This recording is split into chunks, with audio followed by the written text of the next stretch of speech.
Mungkin dah satu dua tiga. Mulai. Oke, saya buka. Selamat pagi rekan-rekan. Oke, jadi terima kasih atas kesediaannya untuk hadir di pagi hari ini di mata kuliah Technical Drawing, yang dimana mata kuliah ini merupakan mata kuliah wajib yang ada di teknik industri pada saat kalian memulai perjalanan di perkuliahan awal semester ini.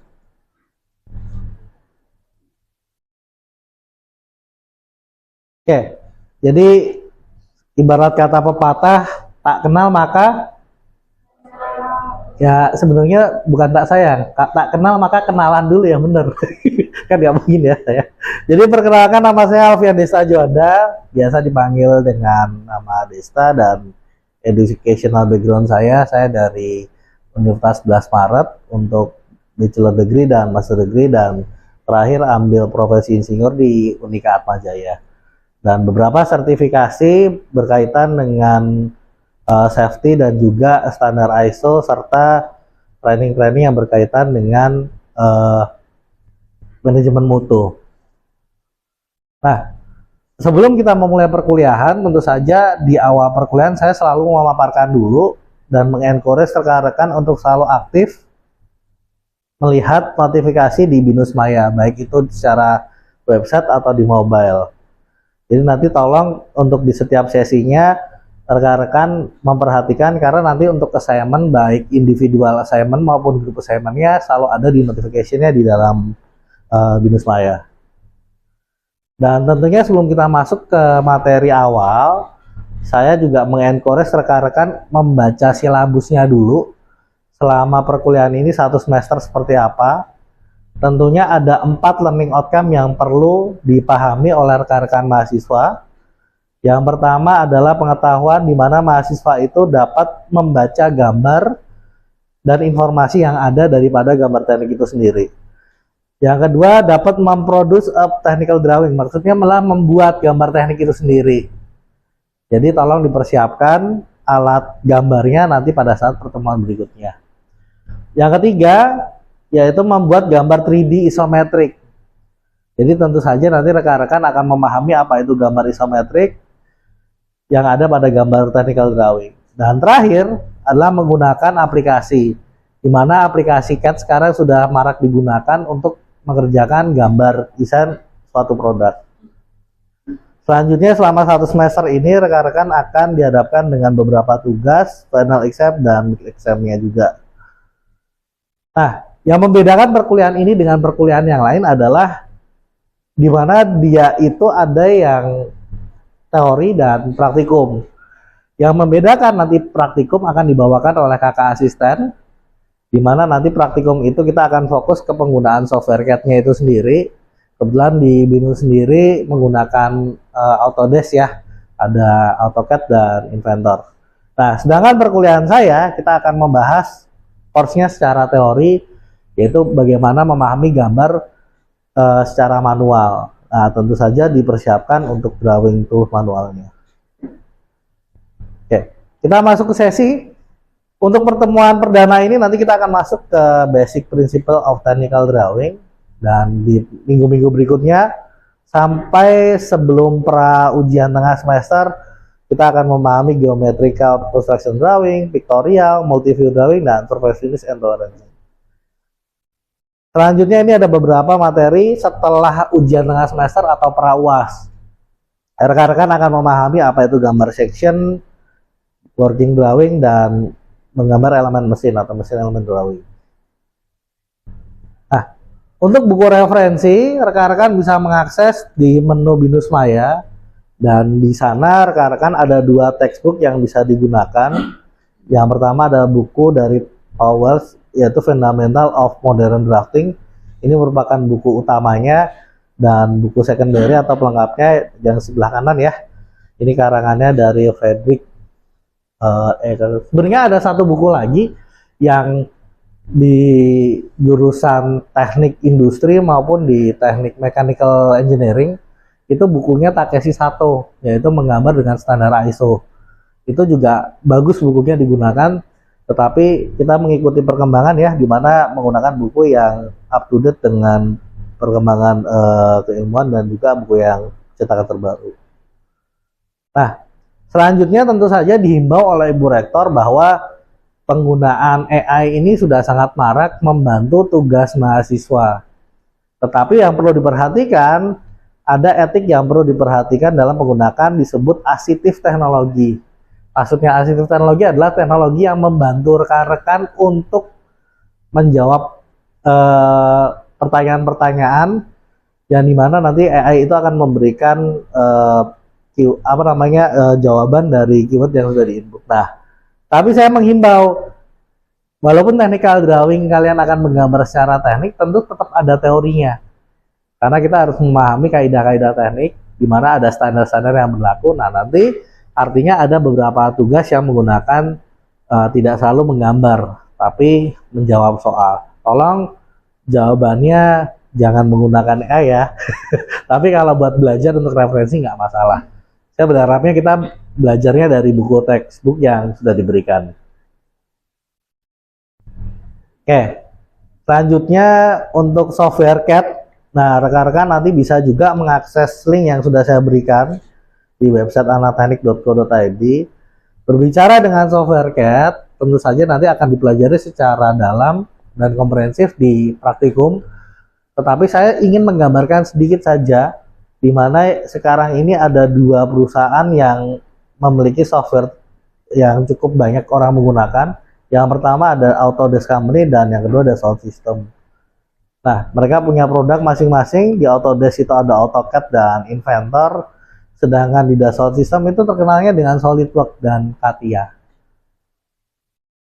Dan kita akan menggunakan Inventor yang student version ya, tentu saja dengan email BINUS. Oke, sebelum saya masuk ke basic principle dan saya terangkan tadi perkuliahan seperti apa selama 1 semester ke depan, ada pertanyaan untuk rekan-rekan?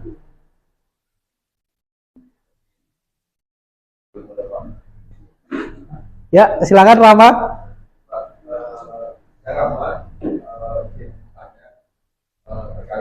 Terkait Bapak mention software CAD ya? Oke, iya software CAD. Saya mau nanya, kalau misalkan di dunia industri atau di lingkungan itu kan banyak software yang pakai variasi ya, misalnya. Nanti saya kira-kira kalau misalkan nanti saya lulus dari industri gitu ya, kira-kira apa yang harus saya pakai dan apa yang harus saya persiapkan gitu. Kan banyak variasi software CAD yang tersebar di banyak perusahaan. Oke, ini pertanyaannya menarik karena memang agak sulit menjawab, tapi saya coba jawab begini. Biasanya suatu universitas itu memilih software ini juga akan melihat kebutuhan dari industri seperti apa. Kembali lagi, industrinya ini kan tentu saja dia biasanya menggunakan license dari produk yang sudah dibelanjakan atau dibelinya. Dan mereka biasanya enggan untuk berganti dengan merek. Nah, untuk menjawab pertanyaan tadi, saya akan coba menerangkan sejarahnya dulu. Pada awalnya di era milenium, AutoCAD ini menjadi pionir untuk menggambar technical drawing. Nah, AutoCAD ini makernya ada perusahaannya namanya Autodesk.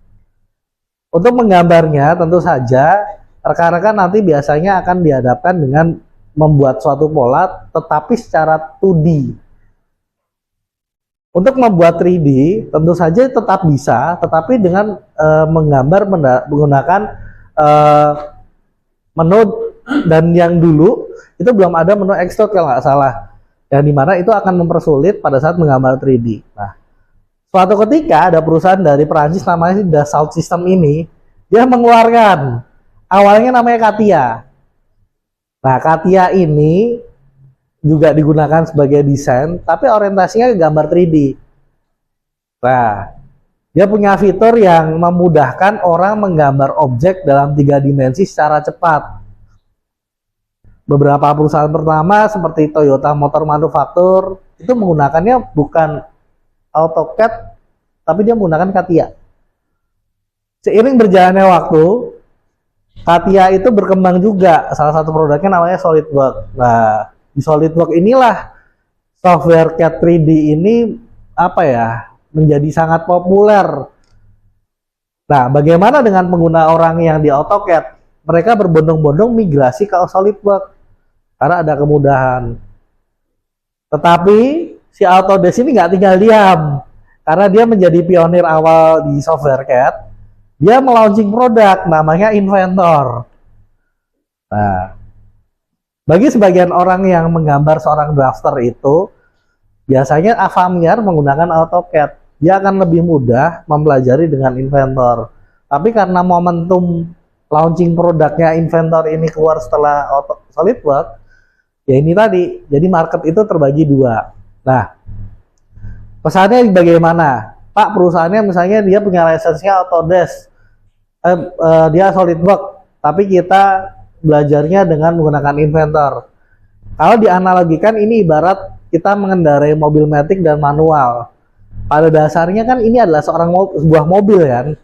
Kalau kita bisa menguasai satu aplikasi, pasti nggak akan kesulitan untuk menguasai aplikasi satunya. Karena software ini identik. Memang perlu ada penyesuaian, keterbiasaan gitu. Saya pribadi lebih familiar dengan SolidWorks. Karena dulu pada saat menempuh sarjana S1 itu, di kami license yang dimiliki adalah si SolidWorks ini.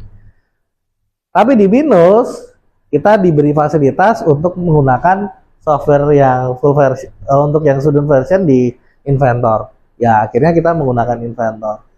Beberapa perusahaan besar juga sekarang udah yang banyak beralih ke Inventor karena kemudahan di AutoCAD-nya. Jadi pesan saya, walaupun kita belajar satu software, tetap nanti bekal kalian setelah lulus, kalau tertarik menjadi seorang profesional drafter, tolong dipelajari secara mandiri untuk software yang digunakan di perusahaan tersebut. Saya yakin rekan-rekan itu nggak akan kesulitan karena referensi sekarang kan banyak ya, bisa belajar dari YouTube atau mungkin dari buku-buku referensi lainnya. Kurang lebih begitu Rama, semoga membantu ya. Oke, selanjutnya karena waktu sudah lumayan lama ya kita bahas, kita masuk ke teori saja, yaitu di season 1 adalah Basic Principle in Technical Drawing. Sebenarnya materi ini ambil dari buku tadi ya, untuk urutan pemaparannya di dalamnya. Dan di subtopik kita akan belajar 4 subtopik mulai dari Introduction, Contemporary Drafting, Drafting Equipment and Supplies, Sketch and Lettering, dan Drafting Convention and Format. Oke, sederhana gini, kita mulai dari pembahasan tentang bagaimana technical working drawing hari ini. Nah, seperti kita tahu di manufaktur, di saat dulu eranya belum ada software CAD, menggambar technical drawing itu dilakukan secara manual. Artinya, perusahaan adalah meng-hire orang yang memiliki keterampilan untuk menggambar produk rancangannya di atas lembar kertas. Kalau dulu tuh pakai namanya mechanical drawing tuh, seperti yang dimiliki anak-anak arsitek, mejanya besar, nanti digambar di sketch itu. Nah, tentu saja seiring berkembangnya waktu, terutama perkembangan komputer yang memudahkan pekerjaan itu, beralihlah menggunakan software atau menggunakan namanya computer aided design. Nah, di computer aided design itu drafter ini mulai membuat tentunya dengan kemudahan-kemudahan ya. Jadi kalau misalnya ada terjadi kesalahan atau ingin melakukan modifikasi secara langsung, itu bisa dilakukan. Bayangkan di masa dulu menggambar di atas kertas, pada saat ada terjadi revisi, tentu saja gambar itu harus diulang kembali. Gambar ilustrasinya seperti itu. Nah, selanjutnya gambar teknik itu sendiri ada beberapa aspek yang perlu diperhatikan di gambar teknik. Ada 4 major type of drawing. Yang pertama ada gambar multi-view. Tentu nanti kita akan pelajari di sesi berikutnya. Selanjutnya ada pictorial drawing atau gambar proyeksi. Nanti gambar ilustrasinya ada ya di sini ya. Gambar proyeksi. Ini contohnya, ini ada ragum itu ya. Kita bisa melihat secara 3D. Lalu ada schematic drawing. Kali ini biasanya jurusan electrical ya. Jadi schematic dari suatu rangkaian elektronik, dan terakhir ada block diagram untuk menggambarkan flow dari proses gitu. Nah, nanti kita belajarnya fokusnya mungkin di multi-view drawing dan pictorial drawing. Nah, Berbicara tentang drafter tadi yang saya sampaikan, orang yang menggambar rancangan tersebut, tentu ada 4 eh, tanggung jawab yang dimiliki oleh seorang drafter. Yang pertama, seorang drafter itu harus memahami bagaimana dasar dari merancang dan mendesain. Tentu kita akan pelajari di slide setelah ini ya, bagaimana basic dan drafting design. Terus yang kedua, familiar tentang basic type of engineering drawing seperti apa. Dan yang ketiga adalah mampu mengkomunikasikan ide dalam sketsa. Jadi tentu saja kan seorang drafter ini harus bisa menerjemahkan maunya dari innovator atau orang yang memiliki gagasan untuk diterjemahkan dalam gambar. Nah, itu menjembatani seperti itu. Tentu yang selanjutnya adalah sekarang ya, diharapkan mampu menggunakan computer aided design atau menggunakan software CAD itu sendiri, dan selanjutnya memiliki beberapa skill menggambar secara manual. Karena tentu saja kaidah gambar teknik ini penting, bagaimana membaca informasi-informasi, dan di zaman dulu itu udah ada standarnya. Misalnya etiketnya seperti apa, ukuran font informasinya seperti apa, dan tentu saja tipe-tipe garis juga perlu dipahami. Oke ya, ini ada beberapa tipe engineering gambar. Nanti rekan-rekan di pertemuan berikutnya akan membahas gambar proyeksi. Kita skip saja dulu. Oke.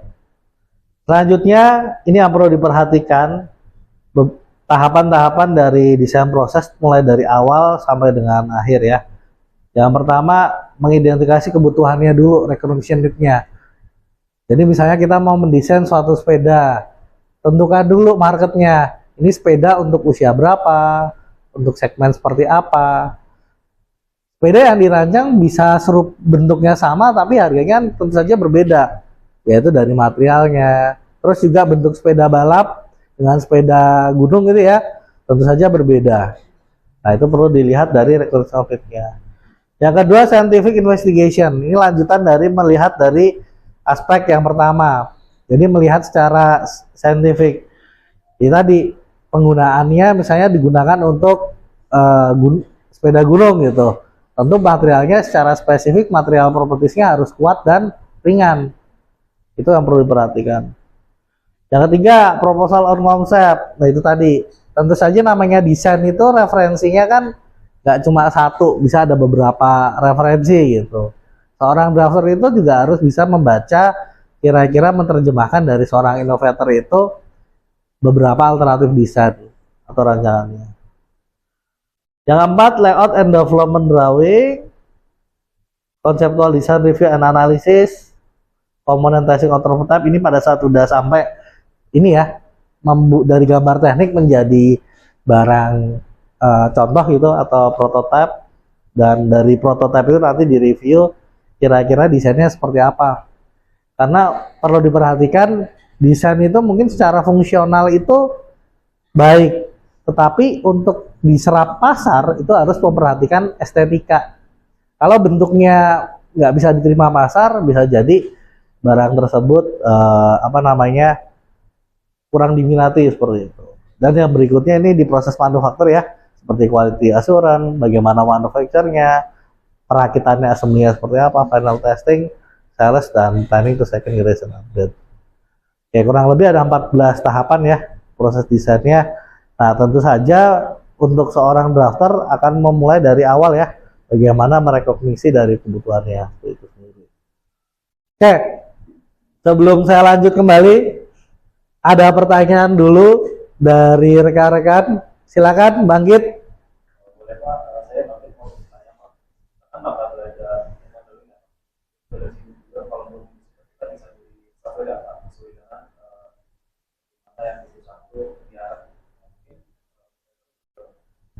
kalau kita belajar di sini itu apa kita akan belajar sesuai di apa yang bakal kita dapat dari belajar.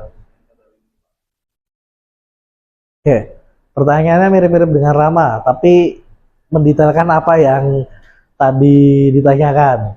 Jadi saya hanya menjawab begini, yang dipelajari di BINUS itu sendiri tentu saja kami mereview kurikulum itu yang mana disesuaikan dengan kebutuhan dari industri atau disebut dengan cost outline-nya itu disesuaikan dengan pemangku kepentingan. Nah, artinya dengan kalian menggunakan software yang dipilih tadi, misalnya Inventor ya, yang dipilih, memang saat ini beberapa company kalau boleh bilang ini sebenarnya faktor politik sih, seperti perusahaan Jepang. Dia sepemahaman saya, karena dulu saya juga pernah ditemenin itu, dia kalau sudah nyaman menggunakan satu software, dia akan membeli software yang lain. Nah, ternyata di Japanese company mereka terbiasa pakai CATIA karena ada fitur seperti ergonomi, terus juga ada fitur yang nggak dimiliki di Inventor gitu. Tetapi perusahaan Amerika atau perusahaan yang basisnya di Eropa itu banyak menggunakan produknya dari Autodesk. Nah, nanti artinya kebutuhan ini akan disesuaikan dengan rekan-rekan ini rezekinya mau kemana gitu. Jadi misalnya Bangkit ternyata dapat opportunity bekerja di perusahaannya, mother company-nya tuh Jerman gitu.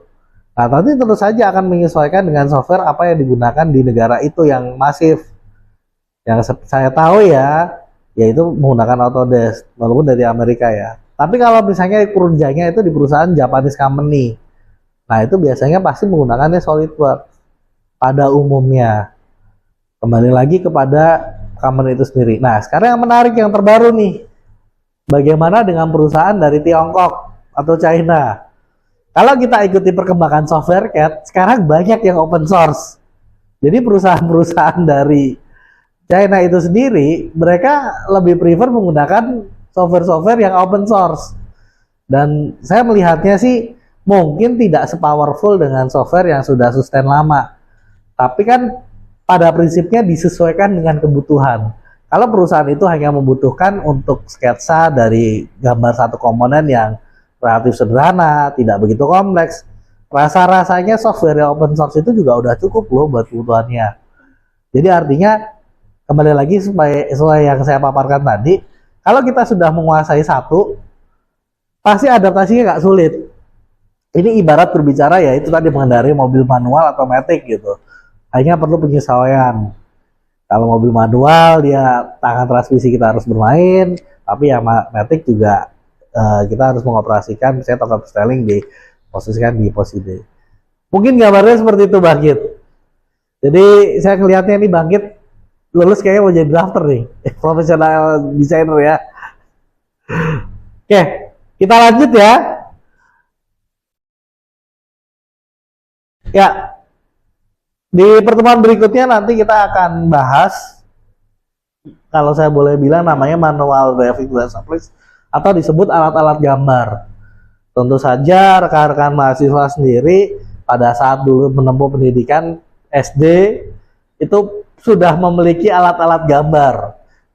Apa itu pensil, penggaris segitiga, jangka, terus mal lingkaran, mal oval, dan mal huruf. Dan bagaimana menggunakan jangka. Nah, mungkin terlihat sederhana dan tentunya rekan-rekan bisa menggunakan, tetapi sebenarnya ada tekniknya. Kenapa kita perlu memahami teknik menggambar secara manual? Bayangkan pada saat dulu itu tidak ada software IT ya. Nah, kecepatan dari menggambar seseorang itu sangat mempengaruhi menyelesaikan suatu proyek. Ada beberapa teknik-teknik bagaimana menggambar secara cepat dan tepat. Makanya ada alat-alat bantu yang digunakan untuk menggambar dengan baik. Seperti penggaris T ya, itu juga dipakai, dan tentunya membuat sudut tidak menggunakan busur, tapi menggunakan penggaris segitiga. Itu bisa untuk membuat sudut. Nah, untuk selengkapnya ada di pertemuan berikutnya ya. Oke, selanjutnya juga memahami skala. Ini ada sedikit tambahan penjelasan dan tentu saja ada aturannya. Jadi pada prinsipnya gambar itu kan pilihannya dua, ada yang diperbesar, ada yang diperkecil. Ilustrasi contohnya adalah mobil, kan nggak mungkin kita menggambar dalam skala 1:1, pasti diperkecil. Selanjutnya untuk mendesain suatu benda yang kecil, kita ambil contoh perhiasan. Itu nggak mungkin kita menggambarnya skala 1:1. Pasti untuk melakukan proses reengineering atau kita untuk apa namanya ya, untuk pengembangan development dari satu produk yang ukuran relatif kecil, gambar itu perlu diperbesar. Tentunya kaidah aturannya juga ada. Skala 1:1, 1:10 dan seterusnya. Pak, boleh nggak skalanya 1:3, 1:7? Nah, jawabannya ada di pertemuan berikutnya, tapi saya hanya meng-highlight jawabannya tidak boleh karena ada aturan yang berlaku. Dimana gambar itu harus standar ya. Oke, selanjutnya sketsa, nanti rekan-rekan bisa baca di ini ya, di slide-nya dan materinya. Nah, dimensi juga, jadi gambar itu tentunya ada informasi ukuran sehingga mempermudah si engineer di lapangan untuk memproduksi, karena tentu saja gambar teknik mengandung informasi selain bentuk, ukuran. Misalnya proses pembuatan atau proses material removing proses lainnya.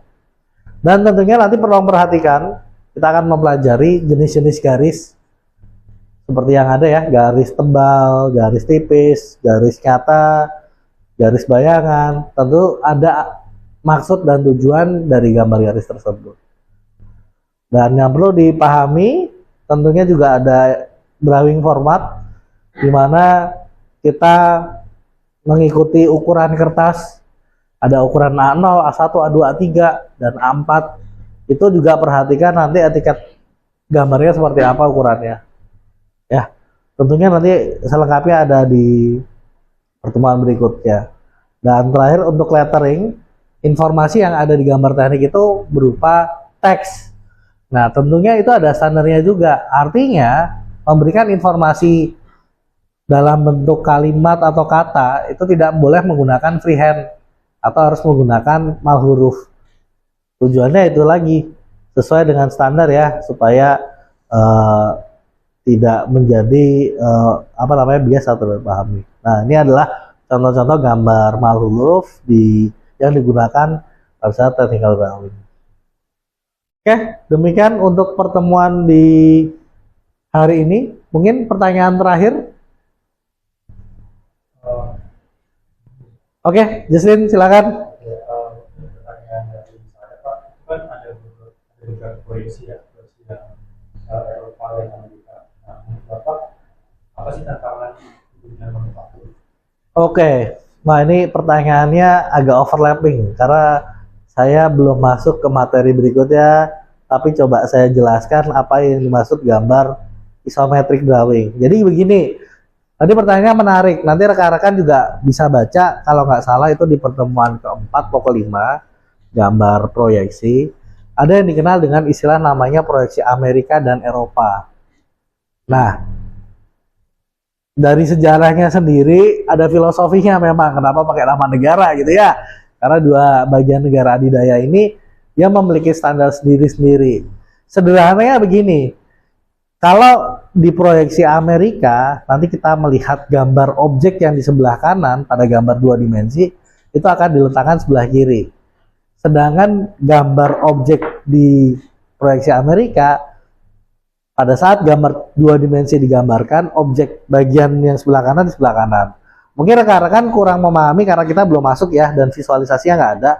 Tapi sebagai gambaran begini tadi pertanyaannya, kira-kira pakai yang mana gitu kalau nanti di dunia manufaktur gitu ya. Kembali lagi tergantung ke perusahaannya. Misalnya kita ambil contoh, rekan-rekan nanti setelah lulus dari BINUS, rezekinya bekerja di perusahaan otomotif Jerman. Kita sebut namanya Volkswagen atau misalnya Mercedes-Benz. Pada saat kalian membangun gambar teknik, tentu saja nanti dia akan menggunakan gambar proyeksi secara Eropa. Yang dimana nanti sisi kanan itu di sebelah kiri, sisi kiri di kanan, sisi bagian atas di bawah dan bawah di atas. Nanti perhatikan simbolnya. Tentu saja di materi berikutnya ada. Nah, kembali lagi satu lagi, proyeksi Amerika. Nah, ini biasanya perusahaan, dulu sejarahnya ini sih, blok barat, blok timur.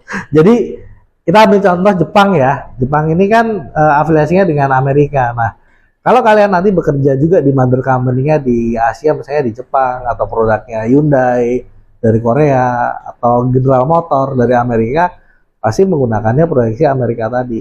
Dimana nanti gambar objek, bayangkan misalnya objek mobil gitu ya. Kalau kita gambar secara dua dimensi kan pasti ada tamak depan, sisi kanan, sisi kiri. Nah, pada saat menggambar proyeksi tampilan sisi sebelah kanan, dia akan sebelah kanan dan sebelah kiri. Nah, tentunya mana yang mudah dipahami? Kembali lagi ke perspektif. Kalau kita secara logiknya akan lebih mudah memahami sisi kanan ditaruh sebelah kanan, sisi kiri tetap di sebelah kiri. Ya, tapi ya itu tadi, karena memang standar yang berlaku ada dua. Kalau rekan-rekan nanti bekerja di mother company-nya yang disesuaikan dengan standar perusahaan yang gunakan. Kurang lebih seperti itu, Justin. Semoga menjawab ya. Ini pertanyaannya luar biasa, udah melewati dari pertemuan pertama gitu. Ya, karena waktunya sudah habis, jadi saya tentu saja mengucapkan terima kasih atas partisipasi aktif dari rekan-rekan sekalian. Kita jumpa lagi di minggu depan.